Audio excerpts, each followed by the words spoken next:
साल 2025 का सबसे बड़ा अंतिम गोचर परिवर्तन होने जा रहा है आज रात ठीक 7:36 को राहु और केतु के रूप में। इसमें कोई दो मत की राय नहीं है कि राहु का साम्राज्य आपके जीवन को खुशहाली से भरने वाला है। इसमें दो मत की राय नहीं है, एक बड़े धन के आयाम को हम प्राप्त करने जा रहे हैं क्योंकि हमारे धन भाव पर राहु विद्यमान रहेंगे। तो वहीं पर केतु देव अष्टम भाव पर सूर्य के ताज को ग्रहण करते हुए अष्टम भाव पर स्थित रहेंगे। बस एक बात का निवेदन है आपसे कि आप डरिएगा मत। जब आप यहां तक पहुंच गए हैं तो आप वापस मत जाइएगा। क्या पता जैसे ही आप वापस पलट रहे होंगे त्यों ही सफलता का द्वार खुलने ही वाला हो। आज एक ऐसी रणनीति हम तैयार करने जा रहे हैं जिसके माध्यम से करोड़पति बनने तक की यात्रा को हम संपन्न करा सकते हैं, और इससे ऊंचे की आकांक्षा है तो वहां तक भी आप पहुंच पाते हैं क्योंकि राहु हमको धन भाव पर मिले हैं। इस राहु के पास न कोई बाउंड्री है और न ही कोई इसके पैरों को जंजीरों से रोक सकता है। ये वो राहु है जो अपना मुकाम हासिल करना जानता है, आपके धन भाव पर स्थित है। बड़े धन लाभ का अवसर कैसे आपको दिलाएगा, इस रणनीति को आज आप बड़े ध्यान से समझिएगा। कहाँ पर ये राहु हमको फंसा भी सकता है और कैसे हमको केतु बचाएगा, इस बात की जानकारी इस वीडियो के माध्यम से मकर राशि को आज मिलने जा रही है। प्रारंभ करते हैं राहु के साम्राज्य से जो द्वितीय भाव पर स्थित रहेंगे। कहाँ शुभ परिणाम मिलना है और कहाँ पर यह फंसाएगा, समझिएगा।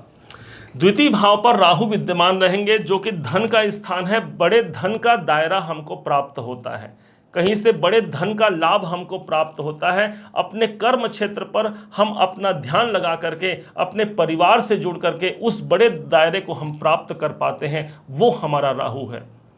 राहु जब 11 नंबर पर रहेंगे, 11 नंबर की राशि को इच्छाओं की पूर्ति का स्थान माना गया है, और राहु स्वयं एक चाहत है, अर्थात वही चाहत जो कभी बुझने वाली नहीं है।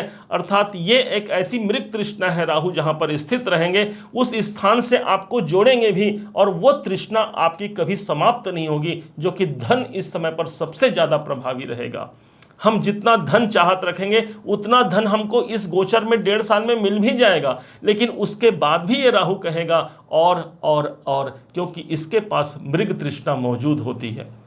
अब वही तृष्णा हमारे अंदर आएगी कि और धन प्राप्त किया जाए, और बस यहीं पर खेल प्रारंभ होता है। और यहीं पर हमको ये भ्रमित करते हुए कोई शॉर्टकट के तरीके हमको दिलाएगा कि यहाँ से धन, बड़ा धन बनाया जा सकता है, और यहीं पर आपको अपना मन मस्तिष्क नियंत्रित रखते हुए उस कार्य पर काम कीजिएगा। अन्यथा यह राहु आपको धन के मामलों में फंसा भी सकता है। द्वितीय भाव हमारे कुटुंब का है। हमने अपने काम पर ध्यान दिया, हमने अपने पैसों की प्राप्ति पर ध्यान दिया, परंतु ये क्या, काम के कारण हम अपने घर, अपने परिवार से जुड़ना ही भूल गए। तो इस समय पर अपने घर परिवार पर भी नियंत्रण कायम करना हमारी प्रथम जवाबदारी होगी, जहां पर ये राहु हमको फंसा सकता है। एक समझदार इंसान वही है जो सिक्के के दोनों पहलुओं को साथ लेकर के चले, और वही आज हम समझने जा रहे हैं कि इसके जो दूसरे पहलू हैं वो क्या हो सकते हैं। ठीक, राहु जब यहाँ मौजूद रहेंगे द्वितीय भाव पर, इनकी 5वीं दृष्टि पड़ेगी छठे भाव पर, जो कि है आपके जॉब का। इसमें कोई दो मत की राय नहीं है कि आपको जॉब में यहाँ पर बड़ी सफलता मिलने जा रही है। कोई काम आपसे छूट गया है, उस काम की आप प्राप्ति करना चाह रहे हैं, कोई शिक्षा प्राप्त करने जा रहे हैं, तो राहु द्वितीय भाव पर पड़ा है। छठे भाव पर आप शिक्षा पर मेहनत कर पाते हैं, अपनी स्किल को आप डेवलप कर पाते हैं, ये राहु का प्रभाव हो गया। कोई रोग चल रहा है, उसके बाद भी उस रोग से मुक्ति करके आप सफलता प्राप्त कर रहे हैं। कोई शत्रु बारंबार हमको रोक रहा है, उसके बाद भी राहु के पास कोई बाउंड्री वॉल नहीं है, उन शत्रुओं को पार करके भी आप उस मुकाम तक पहुंच पाते हैं। ये राहु की जिम्मेदारी है। लेकिन एक बात समझिएगा, यही वो स्थान है जो हमारे दैनिक दिनचर्या की है। हम जैसे ही अपने दैनिक दिनचर्या को बिगाड़ लेंगे, क्योंकि यदि सुख आ गया ना, हम कंफर्ट जोन में चले गए, पैसा आ गया, कंफर्ट जोन में चले गए, और तभी ये राहु अपना काम कर जाएगा और हमको फंसा देगा। इसलिए अपने जो दैनिक दिनचर्या है, जो डेली रूटीन है, उसको नियंत्रित करके रखिएगा। सुबह उठना, खान पान, रहन सहन, इन सब पर हमको फोकस करते हुए आगे बढ़िए। ये राहु अपार क्षमता रखता है आपको बड़े ओहदे तक पहुंचाने के लिए। इनकी दृष्टि पड़ती है 7वीं दृष्टि, जहां पर केतु बैठे हैं, और इस स्थान पर राहु का एक भी नहीं चलेगा, क्योंकि यहां पर पहले से 180 डिग्री के अंतराल में केतु देव विद्यमान है। राहु की अगली जो दृष्टि पड़ती है वो सीधे धन भाव से दशम भाव को देखेंगे, जो कि आपका कर्म क्षेत्र है, आपका करियर है। और इस समय पर देख रहे हैं धन भाव से, और जहां पर देख रहे हैं वो करियर है, अर्थात कर्म क्षेत्र से बड़े लाभ के अवसर हमको प्राप्त होने हैं। आप बिजनेस कर रहे हैं, आप व्यापार कर रहे हैं, हो सकता है कोई इन्वेस्टर की तलाश कर रहे हैं, कोई फैक्ट्री लगाना चाहते हैं, कोई नए काम की शुरुआत करना चाहते हैं, ये राहु आपको योग्यता प्रदान करता है कि आप वहां से जुड़ जाएं। दशम भाव पर राहु है, राहु के पास प्रसिद्धि होती है, और वही प्रसिद्धि हमको अपने कार्य क्षेत्र पर प्राप्त हो सकती है। लेकिन फंसाएंगे कहां? हमने अपने काम पर ध्यान नहीं दिया, हमने सब तरफ सफलता हासिल किया, लेकिन उसके बाद भी हमने ये सोच लिया कि भाई हमारे पास कॉन्फिडेंस है, हम सफल हो रहे हैं। और ऑलरेडी जब सफलता प्राप्त हो जाती है तो व्यक्ति के अंदर एक आत्मविश्वास जागृत होता है, जिसे हम आत्मविश्वास नहीं, ओवर कॉन्फिडेंस कहेंगे। ये राहु का एक नेगेटिव पॉइंट है, जहां पर हम अपने कार्य क्षेत्र से विमुख हो सकते हैं। इस बात को भी समझिएगा।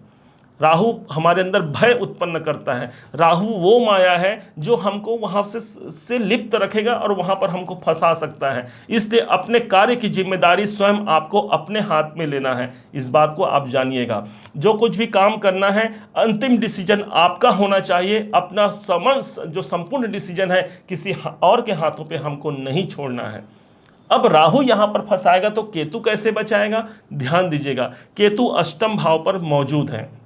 एक पेड़ आपने देखा होगा, पेड़ में हरे पत्ते लगे हैं, फल लगे हैं, अर्थात जो फल और पत्ते हैं वही राहु है, जो संसार को दिखता है। लेकिन उसमें फल और पत्ते तभी तक हैं जब तक वो जड़ मजबूत है, अर्थात केतु हमारा जड़ है, केतु हमारा रूट है। और इस हिसाब से अष्टम भाव पर रहेंगे, मतलब आपने जड़ को मजबूत बना लिया तो फल के रूप में एक बड़े धन लाभ को आप देख पाएंगे ना। ठीक इसी प्रकार से केतु को आप समझिएगा। अष्टम भाव मोक्ष त्रिकोण का स्थान होता है। चतुर्थ, 12वां और 8वां घर हमारा मोक्ष त्रिकोण हो गया। और केतु स्वयं मोक्षार्थी ग्रह है, मुक्ति प्रदान करने वाले ग्रह हैं। अर्थात केतु का ये सबसे अच्छा प्लेसमेंट माना जाता है जब वो अष्टम भाव पर मौजूद रहते हैं।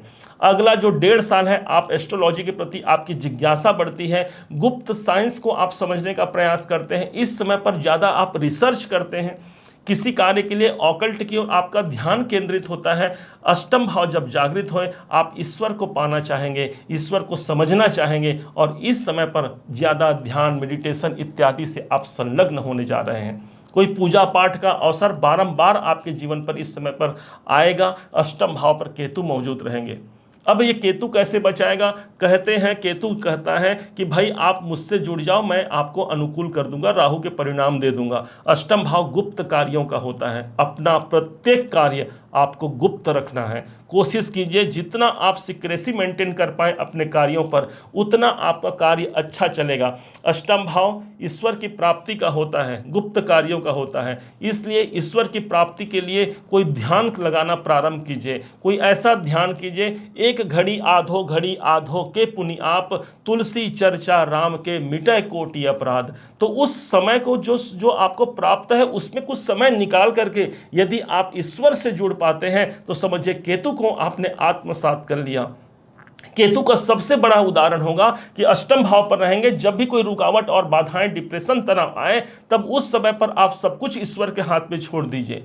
निश्चय मानिए ईश्वर उस समय पर आकर के कहेगा, भाई आप पीछे हटिए, मैं देखता हूं सिचुएशन क्या है। और इसी कारण से अष्टम भाव के केतु को, 12वें घर के केतु को, चतुर्थ भाव के केतु को सबसे अच्छा इंपॉर्टेंट प्लेसमेंट माना गया है केतु का। और इस समय आप कोई ऐसा दान भी कर सकते हैं, क्योंकि ये स्थान है गुप्त कार्यों का, और जहां पर राहु बैठे हैं वो होता है धन का। अर्थात कोई धन का दान ऐसे धर्म स्थान पर लगाइए, कोई मंदिर बना लीजिए, कोई देवालय बना लीजिए, कोई तीर्थ स्थान पर कोई अपना धन आप खर्च कर सकते हैं, किसी जरूरतमंद को आप धन दे सकते हैं। तो निश्चय मानिए ये केतु आपका काम करेगा, और रुकावटों से मुक्त ही नहीं बल्कि एक बड़े लक्ष्य से, एक बड़े आर्थिक सोर्स से आपको जोड़ जाएगा।